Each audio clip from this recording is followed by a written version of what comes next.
Hello students, स्वागत है आप सभी का आपके अपने यूट्यूब चैनल साइफाई स्टडी में। स्टूडेंट्स, आज की इस वीडियो में हम लोग कक्षा 10 द्विघात समीकरण प्रश्नावली 4F का पार्ट 2 हल करने वाले हैं। और इस वीडियो में स्टूडेंट्स प्रश्न नंबर 20 से आगे तक के सभी प्रश्नों को हम लोग कंप्लीट करने वाले हैं। इस वीडियो से पहले इसके पीछे के सभी टॉपिक्स पूरा कंप्लीट हो गए हैं।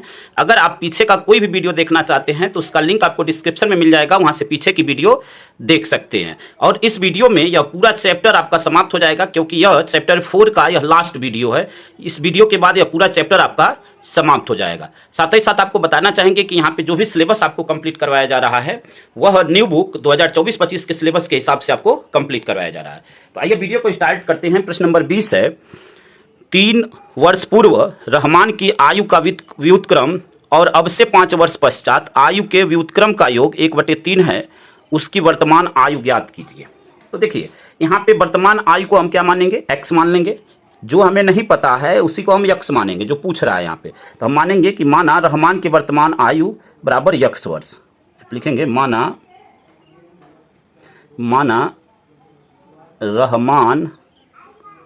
रहमान की वर्तमान आयु बराबर x वर्ष। अब प्रश्न में क्या कर रहा है, 3 वर्ष पूर्व। तो 3 वर्ष पूर्व रहमान कितने वर्ष का रहा होगा, देखिए यहाँ पे लिखेंगे 3 वर्ष पूर्व रहमान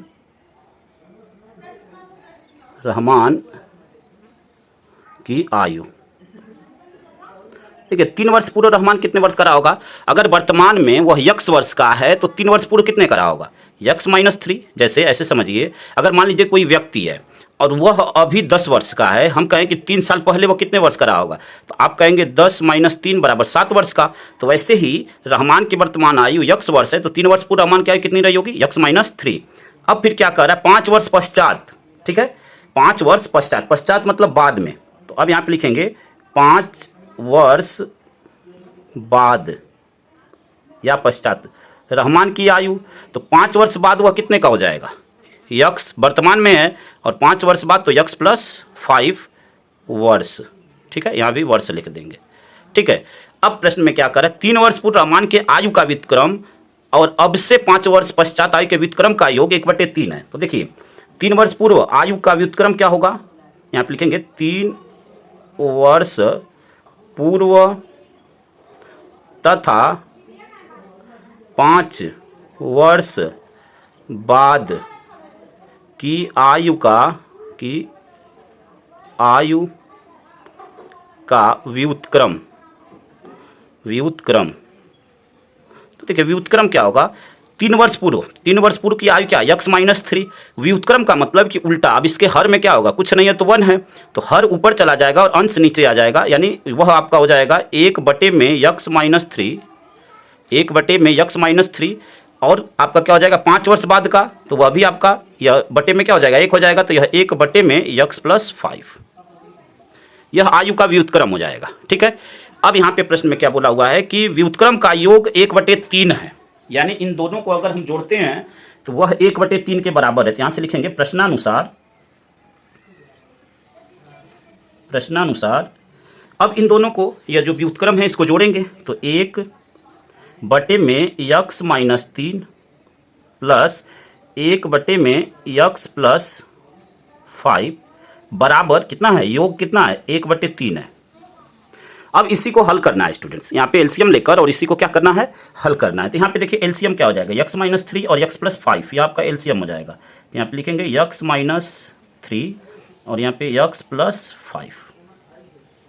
ठीक है, यहाँ पे x-3 से x-3 कटा तो यह आपका हो जाएगा x + 5, और यहाँ पे x + 5 से x + 5 कटा तो x-3 बराबर 1/3। यहाँ पे देखिए यक्स और यक्स ऐड हो जाएगा तो क्या हो जाएगा, 2x हो जाएगा। देखिए यक्स और यक्स ऐड हुआ तो 2x, 5 में से 3 जाएगा तो 2 होगा +2। अब इन दोनों का गुणा करेंगे। देखिए यक्स का यक्स में गुणा तो x², यक्स का 5 में गुणा तो +5x, फिर -3 का इन दोनों में गुणा करेंगे तो -3x और 3 × 5 = 15 -15 यानी 3 × 5 = 15।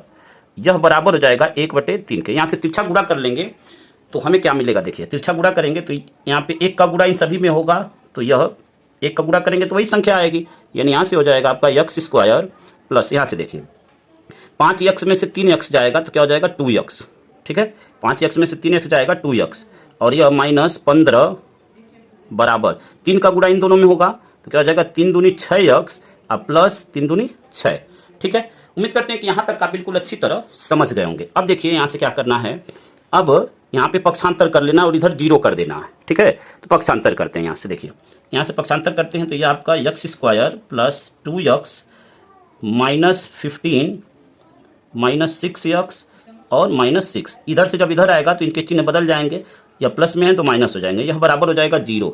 यहाँ से हमें द्विघात समीकरण मिल रहा है। अब देखिए द्विघात समीकरण आपको क्या मिलेगा, यहाँ से देखिए x स्क्वायर फिर आपका 6 में से 2 जाएगा तो 4 होगा, चिन्ह बड़ी संख्या का, बड़ी संख्या माइनस में तो माइनस लगाएंगे 4x, और यहाँ पे देखिए 15 और 6 21, 15 और 6 21, दोनों जुड़ेंगे चिन्ह माइनस ही रहेगा, बराबर 0। अब आपको इसी का गुणनखंड करना है। अब गुणनखंड आपको ऐसे करना है कि 21 का ऐसा खंड कि घटाने पर 4 आए और गुणा करने पर 21 आए। तो आप जानते हैं कि 7 3 21 और 7 में से 3 जाएगा तो क्या आएगा 4 आएगा। तो अब उसी खंड को करेंगे। यहाँ पे देखिए x स्क्वायर -7 -3x -21 बराबर 0, ठीक है। अब इस यहाँ ब्रैकेट को ओपन कर देंगे, माइनस से गुणा करेंगे तो यहाँ पे क्या हो जाएगा x square -7x plus 3x -21 बराबर 0। इन दोनों में एक साथ कॉमन, इन दोनों में एक साथ कॉमन, तो यहाँ पे x कॉमन लिए तो x -7, यहाँ पे 3 कॉमन लिए तो x -7 बराबर 0, ठीक है। इन दोनों में x कॉमन लिए तो x का एक घात कटा, x बचा, यहाँ से x कटा 7 बचा, यहाँ पे 3 कॉमन लिए 3 से 3 कटा x बचा, और यहाँ पे 3 7 21, यानी कॉमन लेते हैं मतलब कि उस संख्या से उसमें भाग देते हैं, जो कॉमन लेते हैं उससे उन पदों में भाग देते हैं। यहाँ पे दोनों ब्रैकेट में सेम सेम आ गया, मतलब हम लोग सही कर रहे हैं। तो यहाँ से x -7 एक ब्रैकेट में, क्योंकि यहाँ से कॉमन मिल रहा है पूरे में, और यह बचा आपका x + 3 बराबर 0। अब इसको क्रमशः जो है 0 के बराबर करेंगे तो x -7 बराबर 0, तो x बराबर क्या हो जाएगा यहाँ पे 7, ठीक है। यहाँ से देखिए x + 3 बराबर 0, तो x बराबर क्या हो जाएगा -3। तो -3 क्या हो जाएगा, यह अमान्य हो जाएगा, चाहे अग्राह्य हो जाएगा। अमान्य क्यों होगा, क्योंकि आयु कभी भी ऋणात्मक नहीं होती है। आयु कभी भी क्या होती है, ऋणात्मक नहीं होती है, हमेशा वह क्या होती है, धनात्मक होती है। आयु कभी माइनस में नहीं होती है। तो आपका आंसर क्या आ जाएगा, उसकी वर्तमान आयु कितनी हो जाएगी 7 वर्ष, ठीक है। उसकी वर्तमान आयु कितनी होगी, तो यहाँ पे लिख देंगे, देखिए रहीम की वर्तमान आयु, रहमान की वर्तमान आयु बराबर 7 वर्ष, और यही आपका आंसर हो जाएगा। तो उम्मीद करते हैं कि यहाँ तक का बिल्कुल अच्छी तरह समझ गए होंगे। आइए अगले प्रश्न को हल करते हैं स्टूडेंट्स। अगला प्रश्न आपका प्रश्न नंबर 21 है। एक रेलगाड़ी एक समान चाल से 360 किलोमीटर की दूरी तय करती है। यदि यह चाल 5 किलोमीटर प्रति घंटा अधिक होती तो वह उसी यात्रा को 1 घंटे कम समय लेती। रेलगाड़ी की चाल ज्ञात कीजिए। तो देखिए हमें जो ज्ञात करना है उसी को हम मानेंगे कि माना रेलगाड़ी की चाल x किलोमीटर प्रति घंटा है। यहाँ पे देखिए माना, यहाँ पे लिखेंगे माना रेलगाड़ी की चाल, माना रेलगाड़ी की चाल बराबर x किलोमीटर प्रति घंटा, ठीक है। अब देखिए जब रेलगाड़ी की चाल x किलोमीटर प्रति घंटा है और कुल दूरी कितना है, कुल दूरी है आपका 360 किलोमीटर। दूरी कितना है, यहाँ पे लिख देते हैं दूरी बराबर 360 किलोमीटर, ठीक है। अब देखिए यहाँ से अगर हम कहें कि जब उसकी चाल x किलोमीटर प्रति घंटा है और कुल दूरी 360 किलोमीटर है तो यह दूरी तय करने में समय क्या लगेगा। 360 किलोमीटर दूरी तय करने में लगा समय, 360 किलोमीटर दूरी तय करने में लगा समय। देखिए चाल बराबर होता है दूरी बटा समय और समय बराबर होता है दूरी बटे चाल। तो दूरी आपकी कितनी है 360 और चाल कितनी है, चाल है x, ठीक है। तो 360 किलोमीटर दूरी तय करने में कितना समय लगा, 360 बटे में x घंटा, ठीक है, ठीक है। अब देखिए अब प्रश्न में क्या कह रहा है, यदि यह चाल 5 किलोमीटर अधिक होती तो देखिए अब यह चाल 5 किलोमीटर अधिक होती तब क्या होता। तो यहाँ पे लिखेंगे चाल 5 किलोमीटर प्रति घंटा अधिक होने पर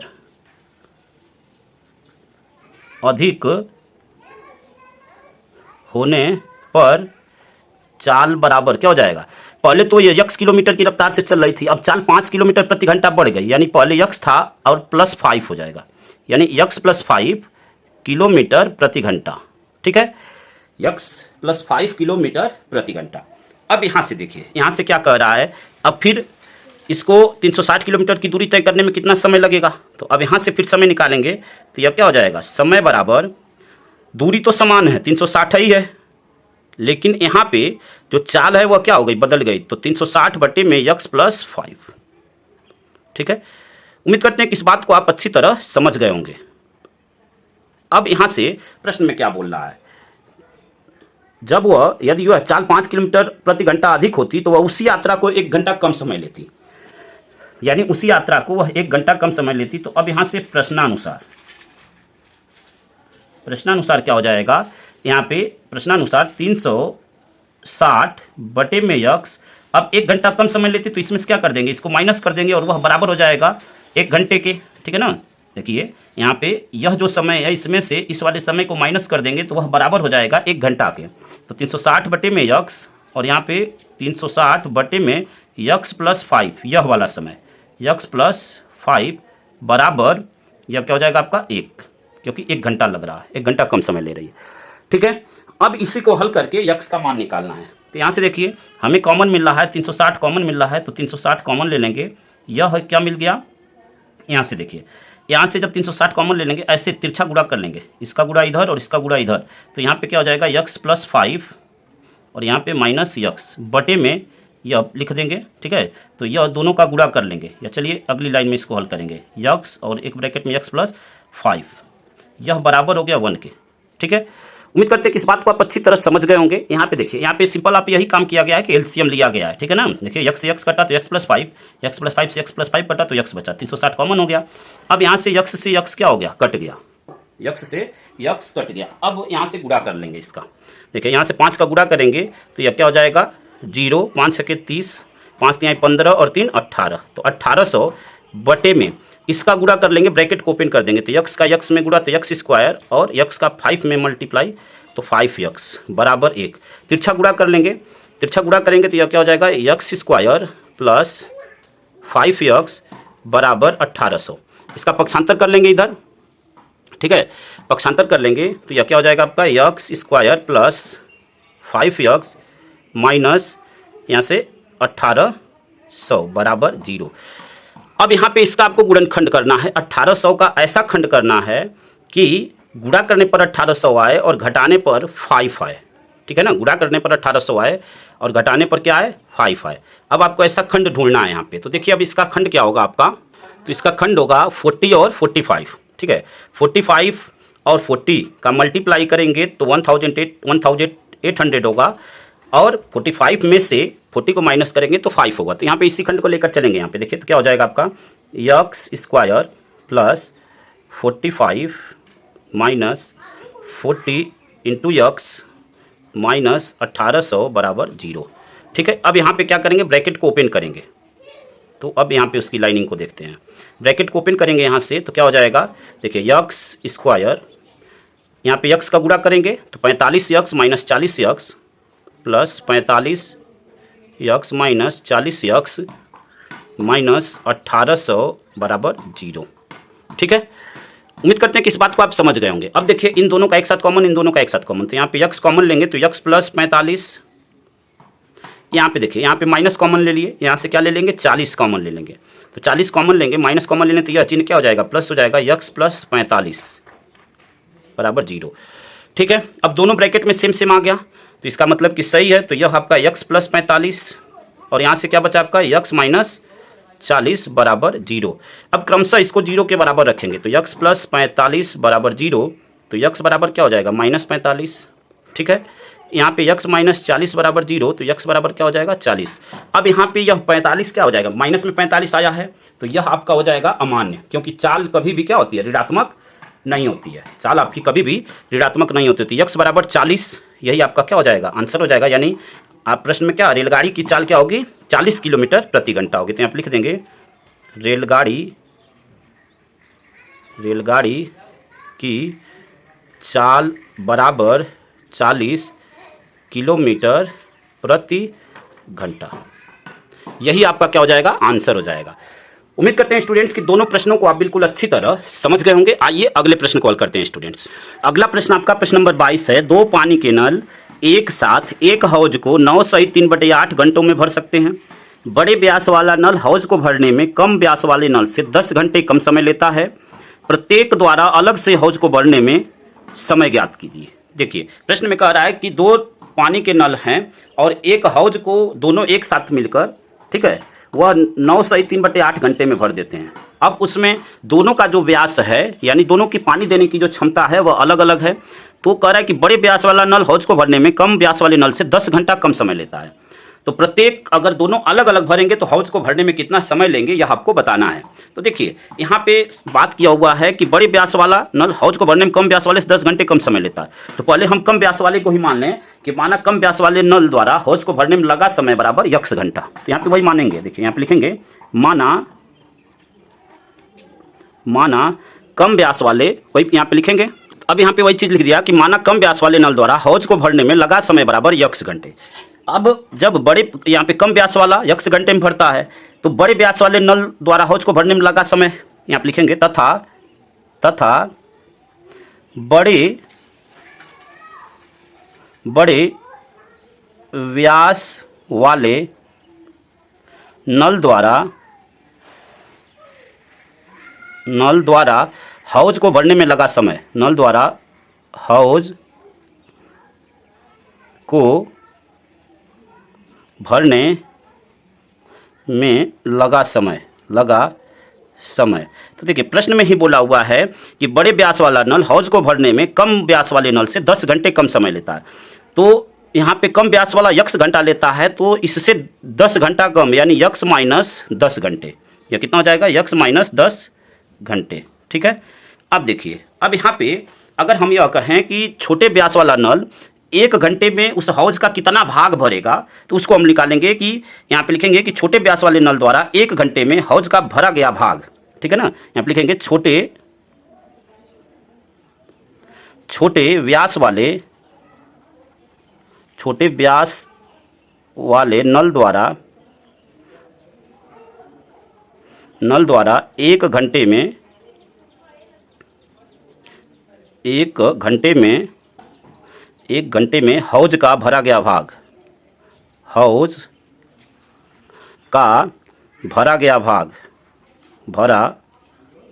गया भाग, बराबर, देखिए x घंटे में तो वह पूरा भरता है। ठीक है ना।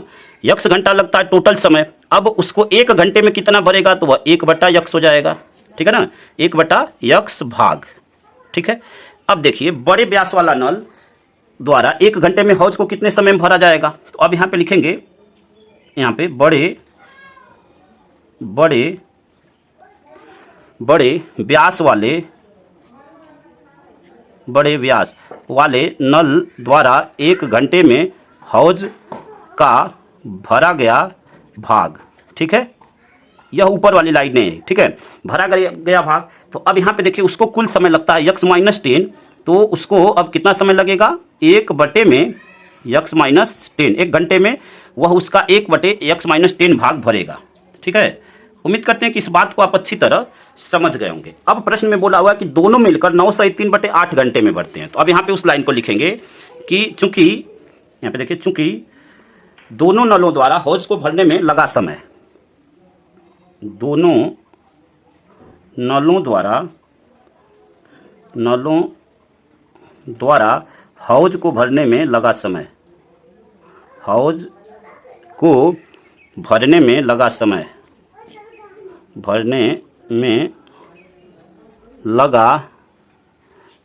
बराबर क्या है, 9 सही 3/8, 9 सही 3/8 घंटे। ठीक है। अब देखिए, अब यहाँ पे दोनों नलों द्वारा अब 1 घंटे में कितना भाग भराएगा। ठीक है ना। तो अब यहाँ पे लिखेंगे, इसलिए दोनों नलों द्वारा 1 घंटे में, ठीक है, 1 घंटे में भरा गया भरा गया हौज, भरा गया हौज, ठीक है, बराबर वह क्या हो जाएगा 1 में। अब यह देखिए यह मिश्रित भिन्न में है, जब इसको विषम भिन्न में बदलेंगे तो यह क्या हो जाएगा, इसका इसमें गुणा हो जाता है, यानी 8 का 9 में गुणा तो 8 9 72 और जितना आता है उसमें यह अंश वाला जोड़ देते हैं तो 72 3 75, तो यह क्या हो जाएगा 75 में 8। तो अब यहाँ पे इसको लिखेंगे 75 में 8, ठीक है। इसको मिश्रित भिन्न से विषम भिन्न में बदल दिए तो 75/8। अब जब यह ऐसे रहता है तो क्या हो जाता है, यह ऊपर चला जाता है, यानी 8 बटे में क्या हो जाता है 75 और यह हो जाएगा आपका भाग, ठीक है। यानी 1 घंटे में वो 8/75 भाग भरता है। अब यहाँ से देखिए, अब यहाँ से प्रश्नानुसार, यहाँ से प्रश्नानुसार प्रश्न में क्या कह रहा है कि यहाँ पे प्रश्न में क्या कह रहा है कि अब इस इतना भरने में, अब उससे देखिए कितना कितना भाग वह समय लिया। यहाँ पे एक तो यहाँ पे 1/x भाग 1 घंटे में भरता है और यह 1/x-10 भाग, और यह दोनों बराबर हैं 8/75 के, ठीक है। तो अब यहाँ पे इसको हम लोग उसके बराबर करेंगे। प्रश्नानुसार यहाँ से हो जाएगा देखिए 1/x प्लस 1/x-10 बराबर 8/75, 8/75। अब इसको हम लोग क्या करेंगे, हल करेंगे। तो अब यहाँ से हम लोग इसका एलसीएम लेकर इसको हल करेंगे। तो देखिए इसका गुणा इधर और इसका गुणा इधर, क्रॉस गुणा करेंगे तो यह आपका हो जाएगा x-10 और प्लस x बटे में x ब्रैकेट में x-10। सिंपल एलसीएम लेकर ही हल किया जा रहा है, ठीक है। अब यहाँ पे देखिए, यहाँ से x और x ऐड हो गया तो क्या हो जाएगा 2x हो जाएगा, x और x ऐड हो गया तो यह आपका हो गया 2x-10 बटे में x का गुणा तो यह x² - 10x बराबर 8/75, ठीक है। अब यहाँ से तिरछा गुणा कर लेते हैं तो देखिए 8 का गुणा x में तो 8x² - 80x और यहाँ से 75 का गुणा होगा बराबर, तो यहाँ पे क्या हो जाएगा 75 दूनी 150, 150x और यहाँ पे 10 का गुणा 75 में होगा तो यह 750। अब पक्षांतर कर लेंगे तो यहाँ पे क्या हो जाएगा 8x² - 80x, इसका पक्षांतर करेंगे तो -150x बराबर से इधर जाएगा तो चिन्ह बदल जाते हैं, प्लस है तो माइनस, माइनस है तो प्लस। अब यहाँ पे यह प्लस है, माइनस है तो यह प्लस हो जाएगा 750 बराबर 0। यहाँ पे देखिए 8x² 150 और 80 ऐड करेंगे तो क्या हो जाएगा आपका 150 और 80 ऐड करेंगे तो यह हो जाएगा आपका 230। दोनों माइनस माइनस हैं तो जुड़ जाएंगे, ठीक है। चिन्ह जो है ऋणात्मक ही होगा, प्लस 750 बराबर 0। अब यहाँ पे देखिए, यहाँ से हम क्या कर सकते हैं, प्रत्येक पद में 2 से भाग दे सकते हैं। यहाँ से प्रत्येक पद में 2 से भाग देंगे तो यह क्या हो जाएगा देखिए 4, ठीक है ना। यहाँ पे भाग देंगे 2 चौके 8 तो 4x² माइनस यहाँ पे भाग देंगे 2 एकम 2, 2 एकम 2, 2 पचे 10, 115x प्लस यहाँ पे भाग देंगे 2 तिहाई 6, 2 सत्ते 14 और 2 पचे 10, इतना बराबर 0, ठीक है। अब यहाँ से हम लोग अब इसका गुणनखंड करना है तो इसका गुणनखंड यहाँ पे सामान्य मेथड से नहीं हो पाएगा, तो इसका गुणनखंड हम लोग करेंगे श्रीधराचार्य सूत्र से, यानी द्विघात सूत्र से। तो अब यहाँ पे इसकी तुलना हम करेंगे सबसे पहले ax² bx + c से। तो a बराबर हमें मिलेगा 4, b बराबर मिलेगा -115 और c बराबर मिलेगा 375।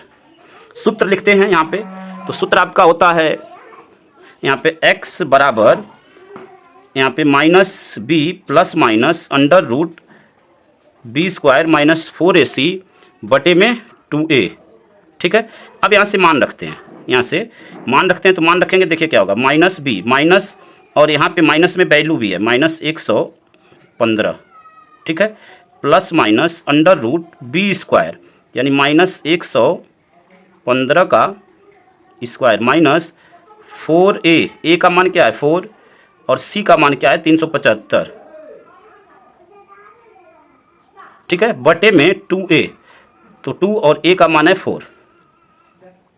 अब यहाँ से इसको और सरल करते हैं, तो यहाँ से सरल करेंगे, देखिए क्या हो जाएगा ये आपका, यहाँ पे जब 115 का स्क्वायर करेंगे तो वह आपका होता है 13,225, ठीक है ना। इसका जब स्क्वायर करेंगे तो यह आपका होता है 13,225, 13,225 माइनस यहाँ पे 4 चौके 16 और 375 में 16 का गुणा करेंगे तो यह आपका हो जाता है 6,000, ठीक है ना, बटे में यहाँ पे 8 और यहाँ पे आपका यह माइनस और यह माइनस मिलकर प्लस हो जाएगा, यानी 115 प्लस माइनस ये हो जाएगा यहाँ पे यक्स बराबर।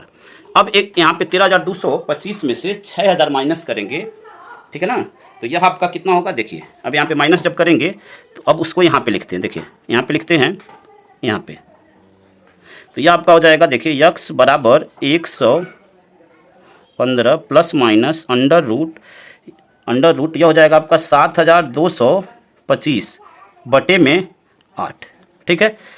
उम्मीद करते हैं कि इस बात को आप समझ गए होंगे। अब देखिए यक्स बराबर 115 प्लस माइनस यह जो है 85 का स्क्वायर होता है, ठीक है ना, यह आपका 85 का स्क्वायर होता है। तो अब यहाँ पे लिख देंगे 85, ठीक है, इसका वर्गमूल लेंगे 85 होगा बटे में 8। अब एक बार प्लस चिन्ह लेंगे और एक बार माइनस चिन्ह लेंगे, ठीक है। तो अब यहाँ पे प्लस चिन्ह लेने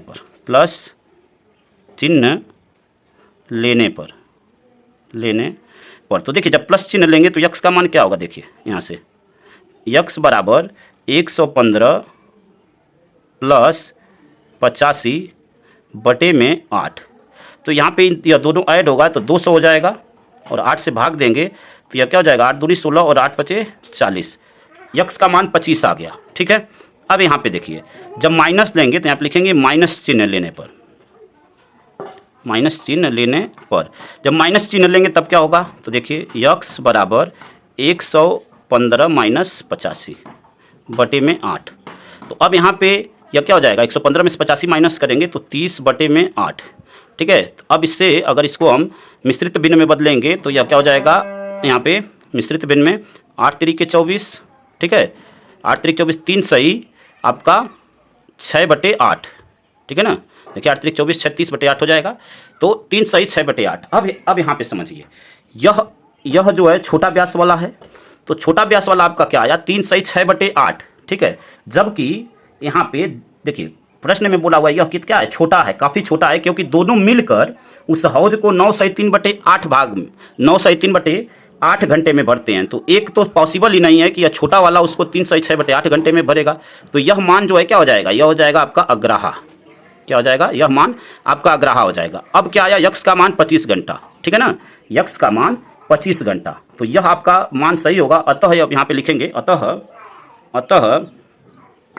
यहाँ पे लिखेंगे अतः छोटे व्यास वाला यक्स हमने किसको माना था, हमने यक्स माना था छोटे व्यास वाले नल को, ठीक है ना। तो अब यहाँ पे इतने समय में तो पॉसिबल नहीं है, तो यह आपका अग्राहा हो गया। अब यहाँ से 25 घंटे में वह क्या कर रहा है, उसको भर रहा है। तो अब यहाँ पे लिखेंगे अतः छोटे व्यास वाले नल, अतः छोटे व्यास वाले नल द्वारा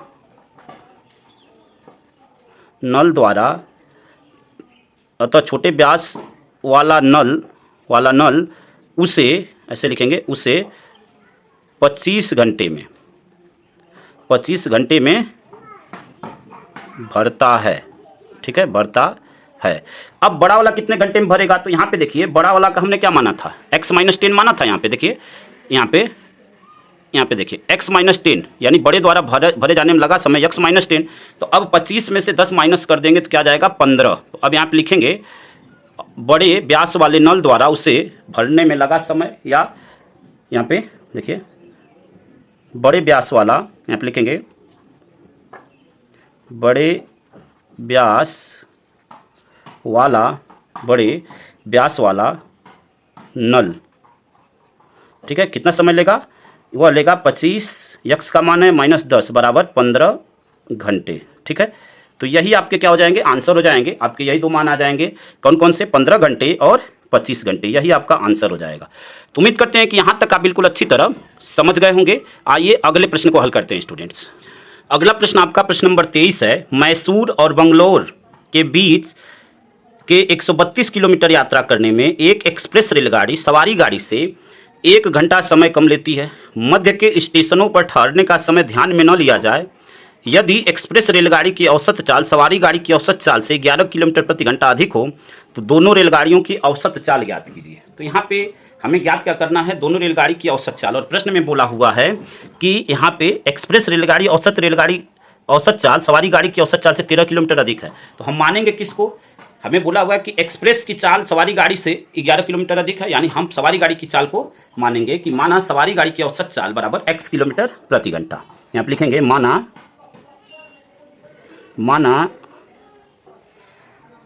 माना सवारी गाड़ी की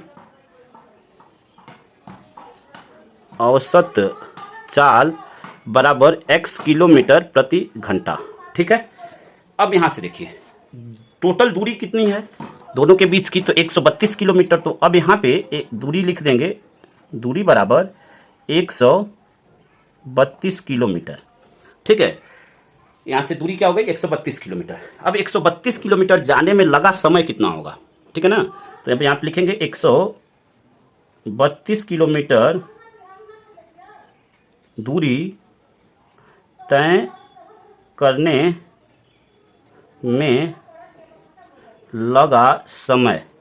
तो समय बराबर देखिए चाल बराबर दूरी बटा समय, समय बराबर दूरी बटे चाल। तो दूरी आपका है 132 और चाल कितना है यक्स, यह हो जाएगा आपका इतना घंटे।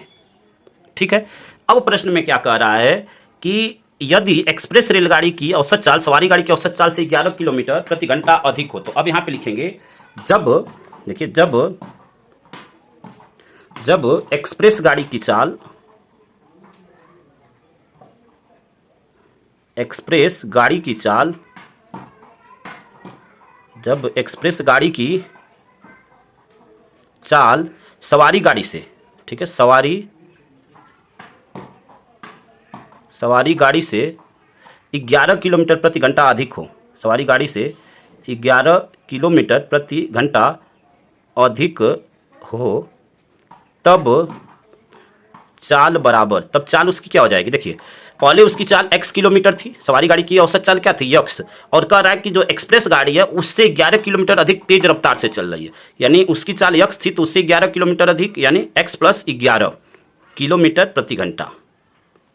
ठीक है, अब इसको भी 132 किलोमीटर दूरी तय करने में कितना समय लगेगा। यहाँ पे लिखेंगे समय बराबर दूरी बटे चाल। तो दूरी कितनी है टोटल 132 और उसकी चाल कितनी है यक्स + 11।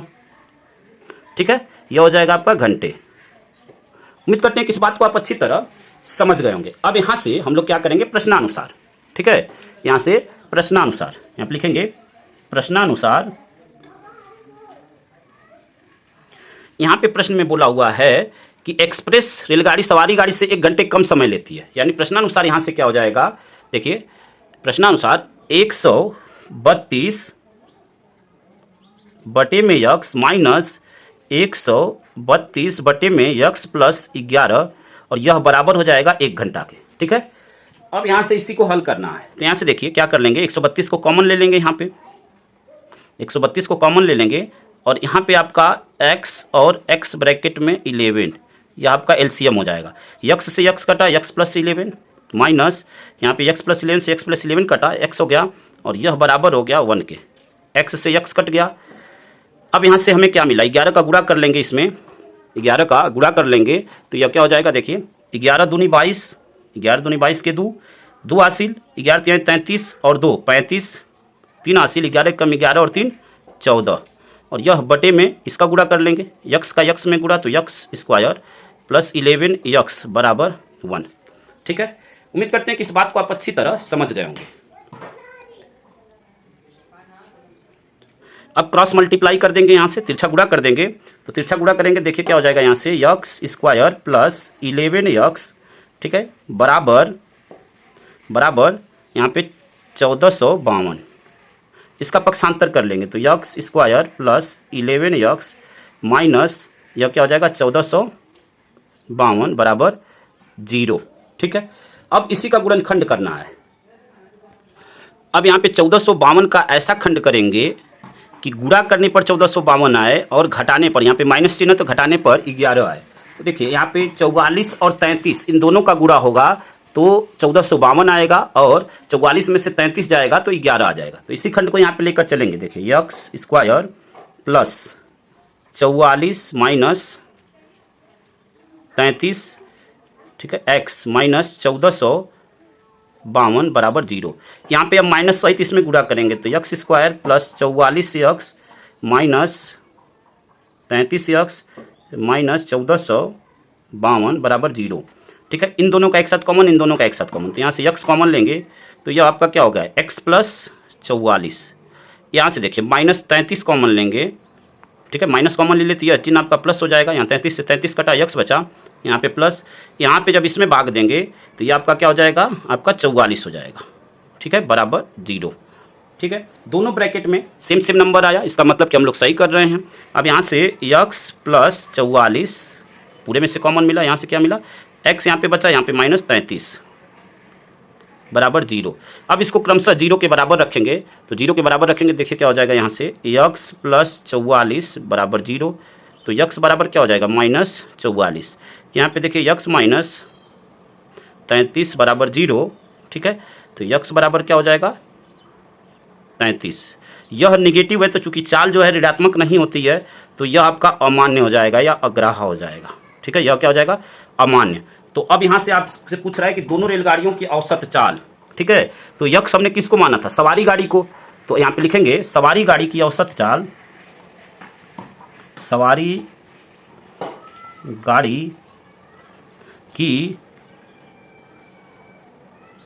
औसत चाल बराबर 33 किलोमीटर, ठीक है, प्रति घंटा।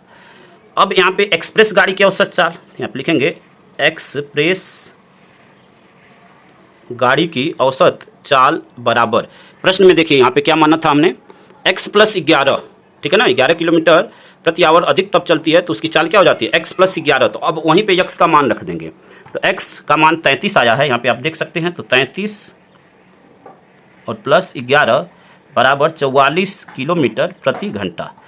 यही दोनों आपके क्या हो जाएंगे, आंसर हो जाएंगे। उम्मीद करते हैं कि यहाँ तक बिल्कुल आप अच्छी तरह समझ गए होंगे। आइए अगले प्रश्न को हल करते हैं, और यह इस प्रश्नावली का और इस चैप्टर का अंतिम प्रश्न। अगला प्रश्न आपका प्रश्न नंबर 24 है, 13 मीटर व्यास वाले एक वृत्ताकार पार्क की परिसीमा के एक बिंदु पर एक खंभा इस प्रकार गाड़ना है कि इस पार्क के एक व्यास के दोनों अंत बिंदुओं पर बने फाटकों ए और बी से खंभे की दूरियों का अंतर 7 मीटर हो। क्या ऐसा करना संभव है? यदि है तो दोनों फाटकों से कितनी दूरियों पर खंभा गाड़ना है। देखिए प्रश्न में क्या कर रहा है, यहाँ पे चित्र भी हमने बनाया हुआ है, और यहाँ पे प्रश्न में बोला हुआ है कि यहाँ पे अंत बिंदुओं से बने फाटकों, तो अंत बिंदु यहाँ से यहाँ, और हम मान लेते हैं कि यह जो है बिंदु सी जो है क्या है, खंभा है, और उसके फाटक यहाँ से बी से जो दूरी है वह क्या है, एक्स है, ठीक है ना। तो अब यहाँ पे मानते हैं इसको, देखिए लिखेंगे कैसे, यहाँ पे माना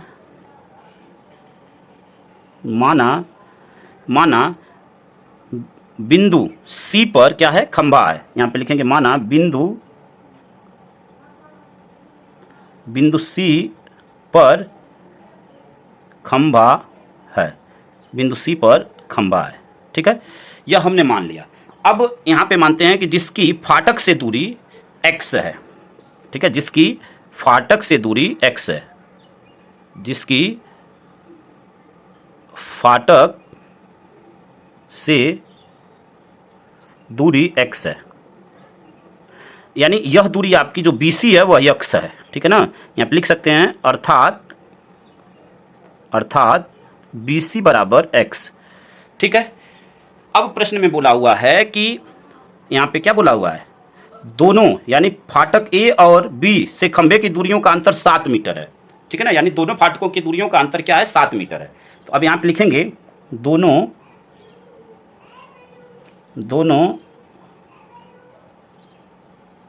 फाटकों के दूरियों का अंतर बराबर 7, ठीक है।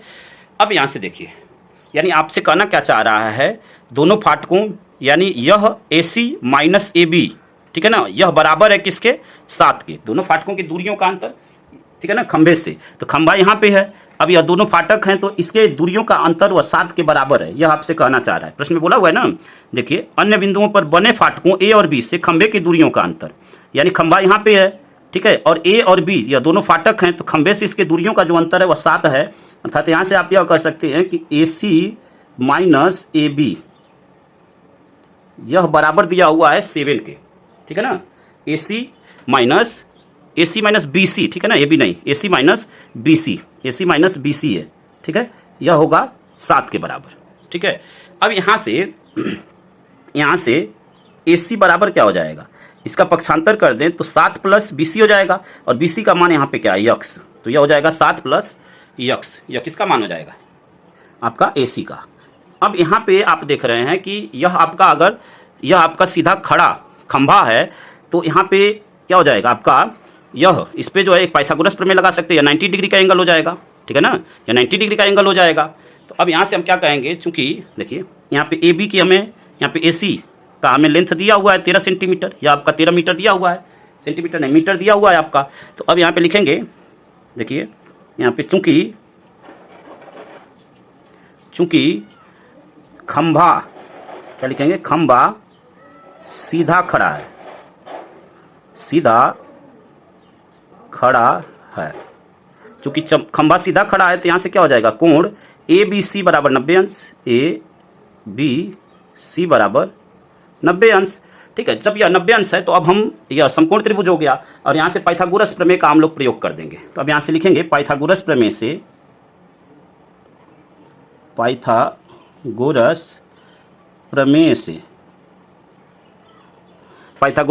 कर्ण का वर्ग बराबर लंब का वर्ग प्लस आधार का वर्ग। तो कर्ण इसमें क्या है, जब यह राइट एंगल है तो यह कर्ण हो जाएगा, यानी 13 का स्क्वायर बराबर कर्ण का वर्ग बराबर लंब का वर्ग प्लस आधार का वर्ग। लंब आपका x हो जाएगा, x स्क्वायर, प्लस यहाँ से आपका,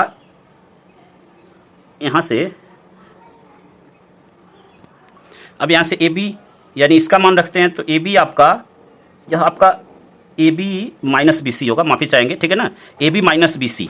ठीक है, AB माइनस BC, यह दोनों फाटकों की दूरियों का अंतर है। ठीक है, तो AC, अब यहाँ पे यह क्या हो जाएगा, AB। ठीक है, तो AB का लेंथ जो है यह क्या है आपका 7 प्लस यक्स है। तो अब यहाँ पे 7 और प्लस यक्स, इसका स्क्वायर, यहाँ पे एक 13 का स्क्वायर करेंगे तो 169 हो जाएगा। यह आपका x square A plus B के होल स्क्वायर के रूप में तोड़ेंगे, तो A square plus B square plus 2AB, तो 2x इंटू 7। ठीक है, अब यहाँ पे और सरल करते हैं तो 169 बराबर, यहाँ पे देखिए यहाँ भी एक्स स्क्वायर, यहाँ भी एक्स स्क्वायर, तो 2x स्क्वायर। 7 का स्क्वायर होता है आपका 49, और यहाँ पे 7 दूनी 14x। ठीक है, इसका पक्षांतर कर लेते हैं तो यह हो जाएगा 2x स्क्वायर प्लस 14x। ठीक है, प्लस 49, यह इधर जाएगा तो माइनस में हो जाएगा, माइनस 169 बराबर 0। ठीक है, अब यहाँ से माइनस कर देते हैं। देखिए 169 में से 49 माइनस करेंगे तो क्या आएगा, 2x स्क्वायर प्लस 14x। अब इसमें से इसको माइनस करते हैं, चिन्ह बड़ी संख्या का यानी माइनस रहेगा। 9 में से 9 गया 0, 6 में से 4 गया 2, 120।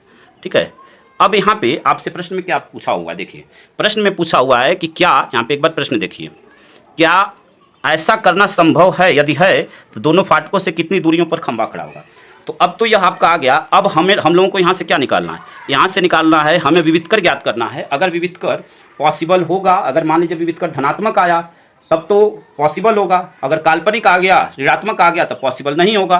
तो अब यहाँ पे चेक करते हैं कि क्या ऐसा करना संभव है या नहीं। यहाँ पे देखिए इसको और सरल करेंगे तो सभी पदों में 2 से भाग दे दें, तो x square plus 7x minus 60 बराबर 0।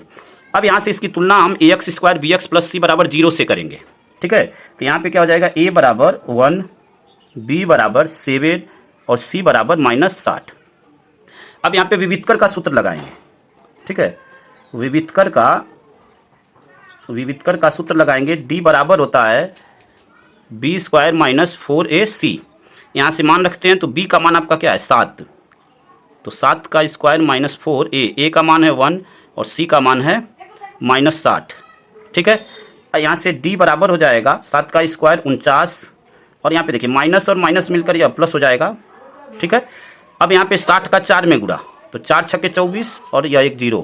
ठीक है, अब इसको जोड़ देंगे तो क्या हो जाएगा आपका, देखिए 200, यहाँ पे 9 हो गया और 4 4 8, 289, यानी d का मान क्या आया, धनात्मक आया। तो अब यहाँ पे जब धनात्मक आया इसका मतलब कि दोनों मूल्य क्या हैं, वास्तविक हैं। ठीक है ना, जब यह धनात्मक आया, जब विवितकर धनात्मक आया तो इसके क्या होंगे, पॉजिटिव आया, तो इसके दोनों मूल लिखेंगे यहाँ पे। इस समीकरण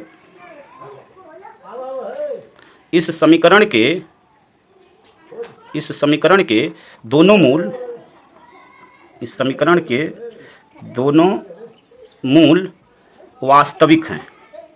ठीक है ना, दोनों मूल क्या हैं, वास्तविक हैं। अब जब दोनों मूल वास्तविक है तो क्या है, इसलिए खंभे का पार्क की परिसीमा में गाड़ा जाना संभव है, यहाँ पे लिखेंगे, ठीक है ना।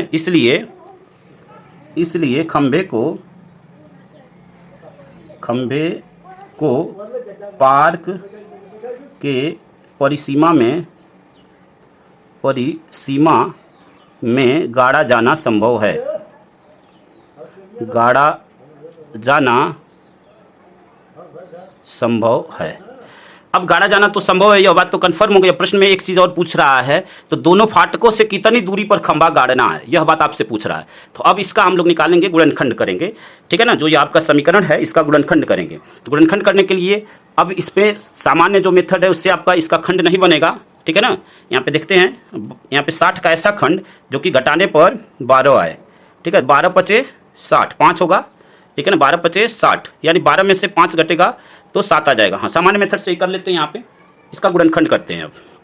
अब इसका गुणनखंड करते हैं तो यह सामान्य मेथड से भी हो जाएगा। अगर सामान्य मेथड से नहीं होता तब सिद्धाचार्य सूत्र लगाते हैं हम लोग। तो गुणनखंड करते हैं इसका, देखिए x square plus 7x minus 60।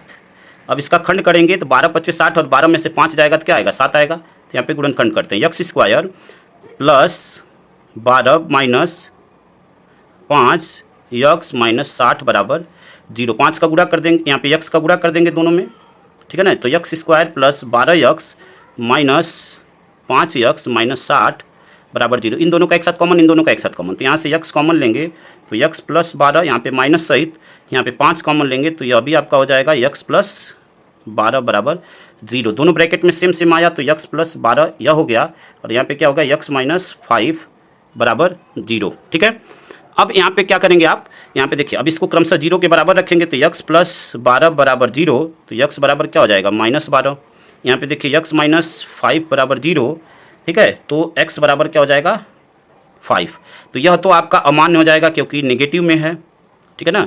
और यहाँ पे दूरी जो है खंभे के बीच की दूरी ऋणात्मक तो होगी नहीं, तो एक्स बराबर क्या आया, 5 आया, ठीक है ना। तो अब यहाँ पे लिखेंगे, अतः खंभे को पार्क की परिसीमा पर, यहाँ पे लिखेंगे, देखिए अब x का मान 5 आया, यानी यह आपका 5 आ गया। देखिए यहाँ पे यह जो दूरी थी यह आपका क्या आ गया, 5 आ गया, ठीक है ना। तो अब यहाँ पे उसी चीज़ को लिखेंगे, देखिए यहाँ पे लिखेंगे, अतः खंभे को पार्क की परिसीमा पर फाटक B से, ठीक है ना, फाटक B से अब कितनी दूरी पर, फाटक B से आपका 5 मीटर की दूरी पर, फाटक B से 5 मीटर की दूरी पर तथा फाटक A से 12 मीटर की दूरी पर क्या कर सकते हैं, लगा सकते हैं। 12 कैसे आएगा, तो 12 जो यक्स का मान है यहाँ पे रख देंगे, ठीक है ना। 12 यहाँ पे 7 और प्लस 5 तो 12 हो जाएगा। तो यहाँ पे वही चीज़ लिखेंगे स्टूडेंट्स, देखिए यहाँ पे जो आपको बातें बताया यहाँ पे उसी बात को लिखेंगे यहाँ पे। अब यहाँ पे देखिए जो बातें आपको बताया यहाँ पे लिख दिया, अतः खंभे को पार्क की परिसीमा पर फाटक B से 5 मीटर की दूरी पर तथा फाटक A से जो दूरी होगी, यहाँ पे एक बार देख लीजिए, देखिए यहाँ पे बोला हुआ है, यहाँ पे देखिए 7 प्लस यक्स, तो यक्स का मान क्या आया, 5 आया, तो 7 प्लस 5 क्या हो जाएगा, 12 हो जाएगा। यानी यहाँ से इस बिंदु से जो दूरी होगी वह 12 मीटर होगी, ठीक है ना। इस बिंदु से जो दूरी होगी 12 मीटर और B से जो दूरी होगी वह 5 मीटर की होगी। तो यहाँ पे उसी बात को लिख दिया गया, देखिए यहाँ पे कि अतः खंभे को पार्क की परिसीमा पर फाटक B से 5 मीटर की दूरी पर तथा फाटक A से जो दूरी होगी 7 प्लस 5 यानी 12 मीटर की दूरी पर गाड़ना होगा, और यही आपका आंसर हो जाएगा। और इसी के साथ स्टूडेंट्स चैप्टर 4 आपका पूरा कंप्लीट हुआ। इस चैनल पे चैप्टर 4 के अलावा आपका त्रिभुज, ठीक है ना, आपका त्रिभुज का जो ट्रायंगल वाला चैप्टर 6 है वह भी इस चैनल पे लगातार चल रहा है, उसकी भी वीडियो आपको लगातार मिल रही है। उस वीडियो को भी अगर आप देखना चाहते हैं तो इस वीडियो के डिस्क्रिप्शन में आपको लिंक मिल जाएगा, वहाँ से उस वीडियो को देख सकते हैं। वीडियो को देखने के बाद अपने दोस्तों तक जरूर शेयर करें ताकि अन्य विद्यार्थियों की हेल्प हो सके। और चैनल पर नए हैं तो चैनल को जरूर सब्सक्राइब करें। धन्यवाद। जय हिंद, जय भारत, वंदे मातरम।